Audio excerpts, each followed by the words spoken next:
Makikita mo yung connection ni Char at ni Master Chen, no, sa blending, no? Ang linaw eh, 'di ba? Pag nagsabay pa sila, ang ginaw. No? Yung blending na ginagawa nila. Paraan po 'yan para maipadama mo yung tinatawag na harmony ng isang kanta. Ibig sabihin, once na yung boses ninyo nagsabay, doon nabubuo yung harmonya. Pero pag lahat silang apat nagsabay-sabay, no, doon naman po nabubuo, no, yung hindi maipaliwanag. No? Pero ang lungkot eh, no? Ang lungkot ng melody. And nakakatuwa kasi kung paano nila ito kinover, talagang inilabas nila yung sakit ng kanta. Di ba? And overall talagang binigyan nila ng puso. Buong buo. Hey guys, ako nga pala si Dong A, no? At sa wakas, no, mai-re-react ko na din tong kantang to. So nakaligtaan natin tong i-react and maraming nagre-request po talaga na i-react natin tong kantang Now and Then. Okay, so syempre, sino ba ang nag-cover? No? Syempre, ang bandang paborito ng lahat, ang Franz Rhythm, no? So, huwag na natin ito patagalin, guys. No? Kinover nila yung kantang Now and Then ng The Beatles. Paboritong banda ko yan. So, okay. So, huwag na natin ito patagalin, no? So, sa lahat ng mga nanonood sa akin ng aking reaction video po ay magkakaroon ng mga putol post kung saan doon po ako nagbibigay ng komento. Sa mga hindi po interesado at gusto lang nilang mapanood itong kanta ng dire-diretso, buo, walang cut, walang putol. So, mas maganda guys, panonoorin natin sa mismong channel nila. Paano mangyayari yun? I-click nyo lang po yung link doon sa description ko po sa ibaba, yung original na video, which is hindi po ako nagsasalita. Okay, original. So doon po kayo pupunta sa channel nila. Okay, maraming salamat po. Let's go.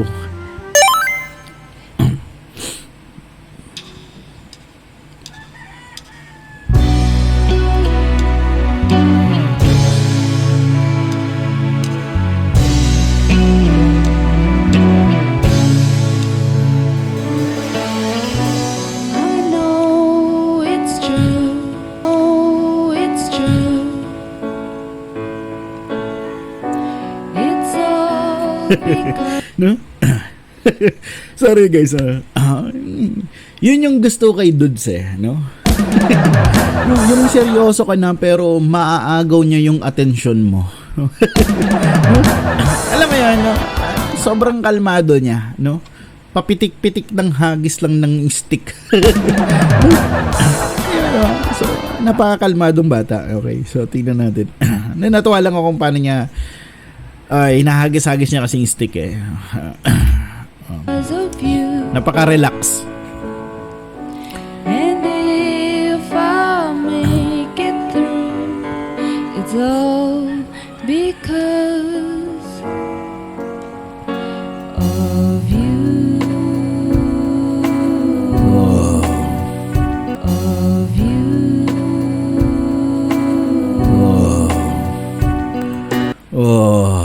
No?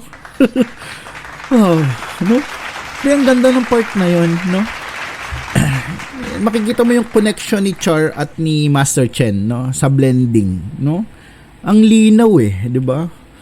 Pag nagsabay pa sila, ang ginaw. No? Di ba? Nakakatawa yung part na yun. And now and then, Talagang talagang inaral eh, no? Isa pa nga dun sa part na yun. No? Di ba? Talagang inaral eh, no? Hindi kasi guys, ang blending kasi, yung blending na ginagawa nila, paraan po yan para maipadama mo yung tinatawag na harmony ng isang kanta. Doon lumalabas yung harmony, no? Ibig sabihin, once na yung boses ninyo nagsabay, isa, dalawa, kung ilan man yan, nagsabay-sabay yon, doon nabubuo yung harmonya. Hindi ganun yun eh, di ba? Pero pag lahat silang apat nagsabay-sabay, no, doon naman po nabubuo, no, yung hindi maipaliwanag. Magic, no? Doon nabubuo yung magic, 'di ba? Ang ganda ng base ni tatay, no? Hindi, naganda na ako sa kulay. Okay. Parang first, ewan ko, parang ang rare ng ganong kulay. And now and then, if we must start again, Wow. we Ganda ng baseline. know for sure that I will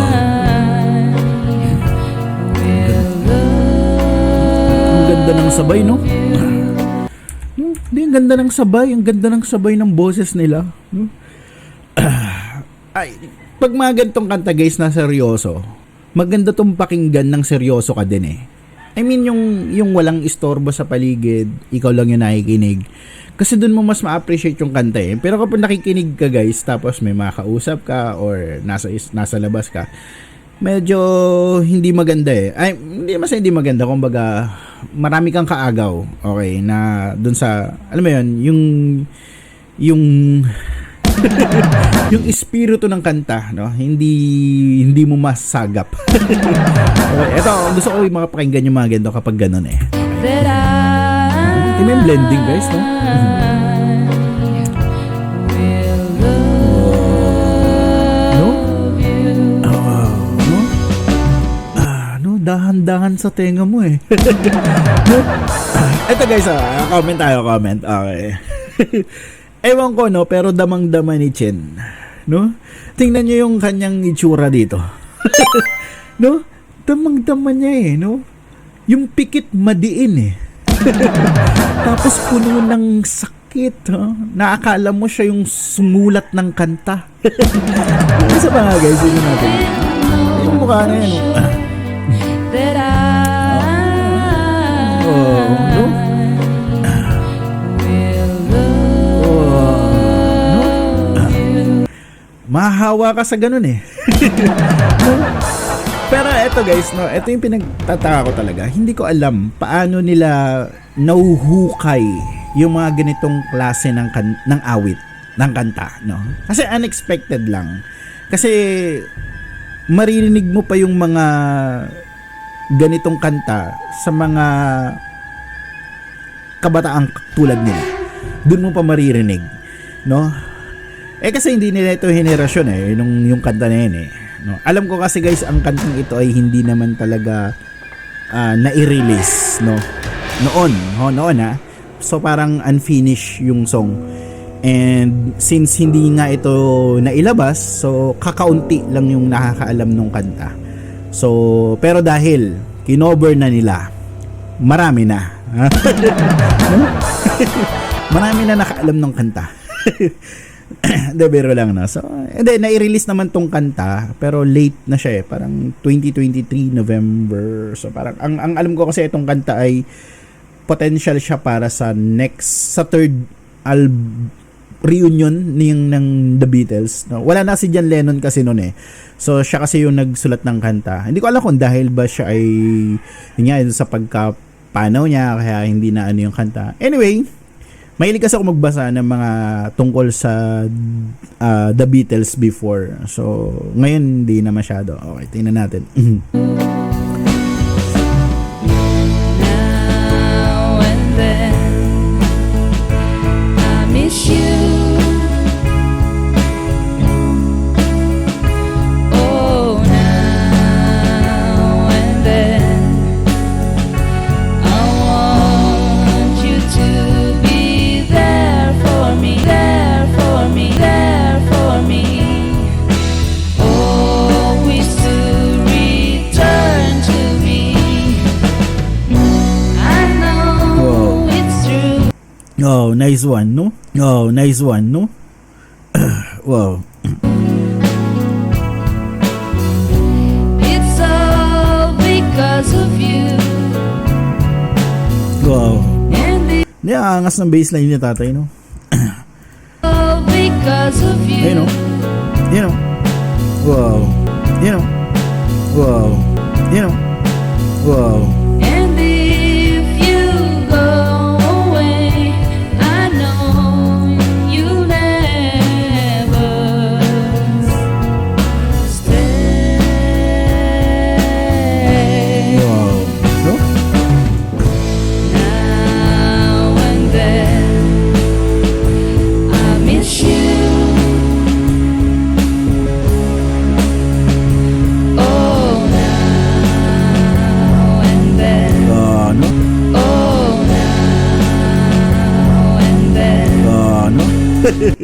No?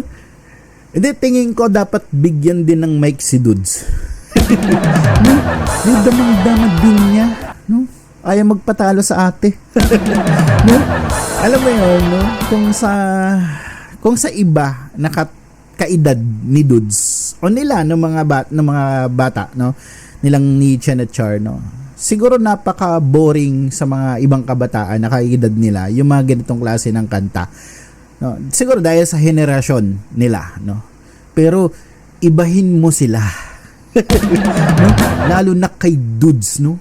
Kasi pag kinanta niya yan, no? Pumipikit pa. No? Hindi, di ba? Parang unexpected, no? Ang tumutugtog na mga ganitong kanta ay yung mga edad na katulad nila. No, ibang klase. Siya siguro impluwensya rin ni tatay, no. Syempre si tatay, 'di ba? So, pero nakakatuwa kasi naa-adapt nila yung ganitong klase ng mga tugtugin nung tatlo. No, nakakatuwa no. And tayo naman na mga nakikinig, no, iba-iba yung edad natin. May nakikinig din na bata, matatanda, no. Natututo rin silang mag-appreciate ng mga ganitong klase ng kanta. Yun yung nakakatuwa, di ba? Di ba? Para sa akin ang astig nun.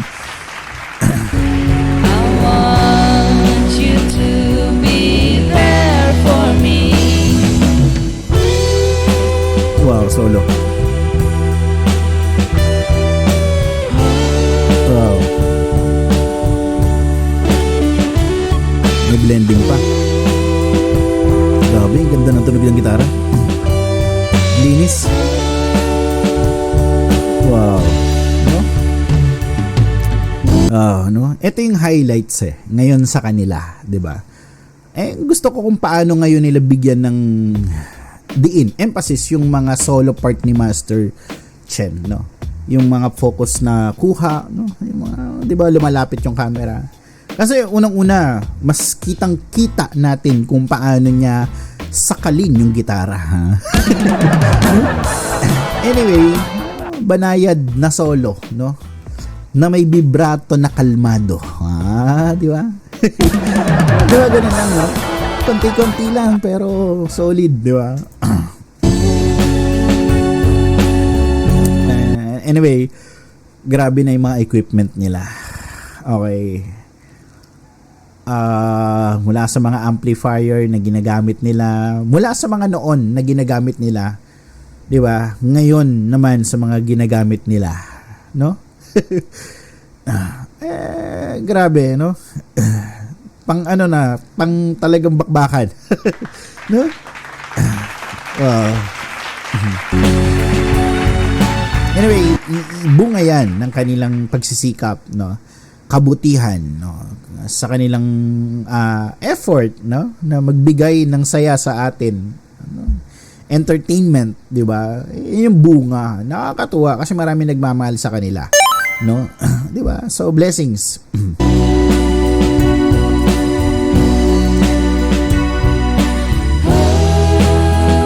Wow.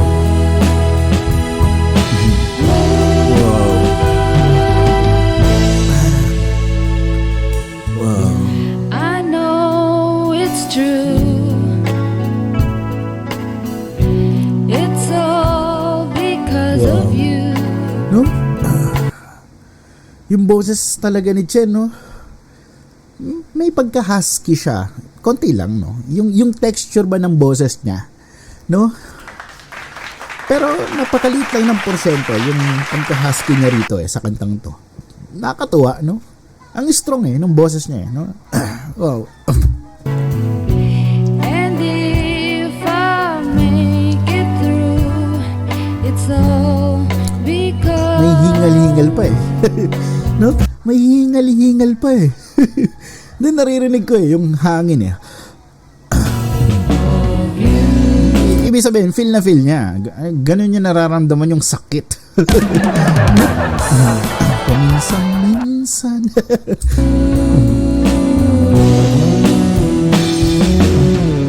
Wow, no?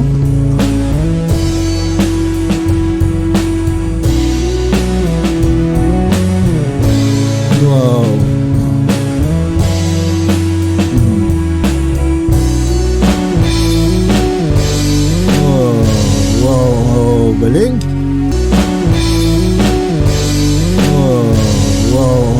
Galing. Bang! Wow, no? No? Then, nagbilang pa si Dudes, no? Parang umi-intro ulit eh.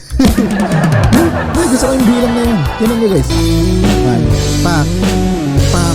Tapos bilang siya sa 1, 2. Wow. No? Alright, thank you so much Grabe, for no? watching, guys. Grabe, no? Ang lungkot ng melody ng kanta, no? Kahit ako no, itong Now and Then, narinig ko na to. Alam ko na rin kung may alam ako konti doon sa kwento ng kanta. Pero, hindi ko to masyadong pinakinggan eh. Pero ang lungkot no? Ang lungkot ng melody. And, nakakatuwa kasi kung paano nila ito kinover, talagang inilabas nila yung sakit ng kanta. Di ba? And overall, talagang binigyan nila ng puso. Buong buo. Alam mo yun, sa kanta kasi may mga part na pinaka mas mararamdaman mo yung part na to. O doon mo talagang mas naramdaman yung kanta doon sa, kunyari sa chorus or doon sa bago mag-chorus, sa stanza, per stanza, may mararamdaman kang ganun eh. Kumbaga may part sa kanta na pinaka mas naging mas malakas yung impact sa'yo. No? Pero pag sila, no? Lahat ng part lahat ng part talagang nasasabi mong the best. No? Para sa Franz Rhythm, wow. Finish na. Wala, hindi naman kasi nasusukat yung cover no, kung gaano kasigla yung kanta, gaano kalungkot yung kanta. Ano mang kanta yan, no? Kung yan ay na-execute nila ng maayos, malinis, may emosyon, may espiritu, no? Kailangan marunong tayo doon eh. Kailangan pag nahinig ka ng kanta, marunong ka sa mga, alam mo marunong kang damahin yung iba't ibang klase ng tinutugtog ng isang tao. Hindi lang dahil, oy masigla to, ito yung panalo para sa akin. Hindi ganun eh. So iisipin mo rin na, oy, hindi siya masigla, pero nakita mo kung gaano niya kaganda yung execution ng kanta, ano? Kung gaano kalinis, yung mga elemento, espiritu. Hindi ganun eh. So maraming factor, no? Ako mahilig ako sa mga, alam mo, dahil nakikinig ako ng iba't ibang genre. Kahit nga mga rap eh. So nagra-rap na lahat, no? Mga lumang kanta, bago yan. Pero syempre may mga kantang hindi ako alam, no? Pero maraming kanta na nalaman ko dahil sa kanila, no? Anyway, yun lang, hindi ko na patatagalin guys. Maraming salamat sa lahat. Muli ako po si Dong A.